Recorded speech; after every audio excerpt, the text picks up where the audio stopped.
लगेगा। 1 साल से तैयारी कर रहे थे, रोज व्यवस्था कर रहे थे। शिवरात्रि आएगी, अब आ गई। आज सुबह से हम खुश थे, सोए नहीं कल रात से, पूरी रात यहाँ दरबार लगाए रहे, फिर मीटिंग लेते रहे, तो जल्दी जल्दी गए, जल्दी जल्दी स्नान ध्यान किया, 1 आध घंटा लौटे, फिर जल्दी आ गए। तब तक दामाद आ गए, दामादों के स्वागत में लग गए। इसके बाद में एक बच्ची बहुत बीमार सी पड़ गई, तो हम भागे भागे गए। हमने पूछा क्या बात है, तो बेटियां पकड़े थी। हमने पूछा क्या बात है, तो वो बिटिया लिपट करके रोने लगी। अरे हमने कहा बेटी रो क्यों रही, वो बार बार बेहोश हो रही।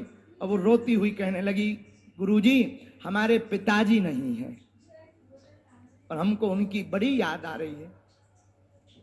हमसे रहा नहीं गया जब उसने कहा कि हमारे पिता नहीं है। अंदर बैठी रही लगभग 30 मिनट तक, बार बार वो बेहोश हो जाती थी। बच्चियां भी देख रही थी, डॉक्टर भी हमने तुरंत बुलाए। डॉक्टर ने कहा कुछ नहीं है, बहुत ज्यादा रो रही है तो बीपी लो हो रहा है। हनुमान जी से प्रार्थना करी। जब उसको हमने हाथ पकड़ा, हमने कहा बिटिया हम धर्म पिता तो हैं, हमने जन्म भले ही नहीं दिया तो क्या हुआ, पर तुम हमारी बेटी हो। और जितनी भी बेटियां आज यहाँ पर पाणी ग्रहण पर परिणय सूत्र में बंध रही, मेरी बेटियों तुम्हें चिंता नहीं करना है। जब तक हमारे तन में प्राण रहेंगे तब तक तुम बिना मां बाप के नहीं हो। तुम अपने आप को मेरी बेटियों अनाथ मत मानना, तुम्हारे साथ बागेश्वर नाथ है,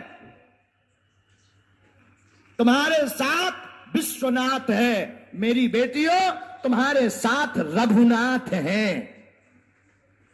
और जितने ये घराती बराती पंडाल में बैठे हैं, खड़े हैं, मंच पर गणमान्य बैठे हैं, मेरी बेटियों इनको हमने जो प्रार्थना की स्वामी जी से, या राजपीठ के लोगों को फोन लगाया, या महाराज जी को बुलाया, हमने अपने लिए नहीं बुलाया। ना तो हमें वर्चस्व दिखाना है, ना हमें दुनिया को प्रदर्शन करना है। हम तो बस इन लोगों को बुला करके ये निवेदन करना चाह रहे हैं कि ये वो बेटियां हैं जिनके माँ बाप नहीं है।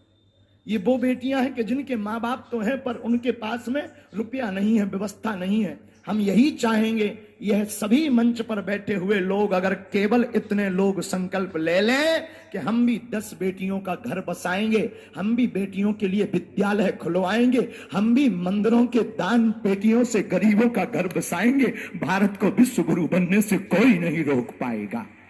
इसीलिए बुलाया।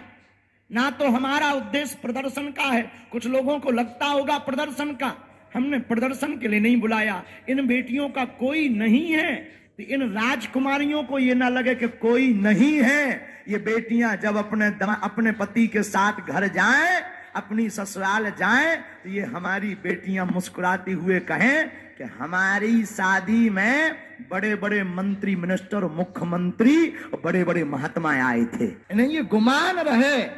और इस बार तो खर्च ज्यादा हो गया, कर्जा की स्थिति बन गई, इसलिए मोटरसाइकिल तो दिब गई, पर अगली बार हम मोटरसाइकिल तो नहीं देंगे, पर बेटियों का विवाह बढ़ाएंगे।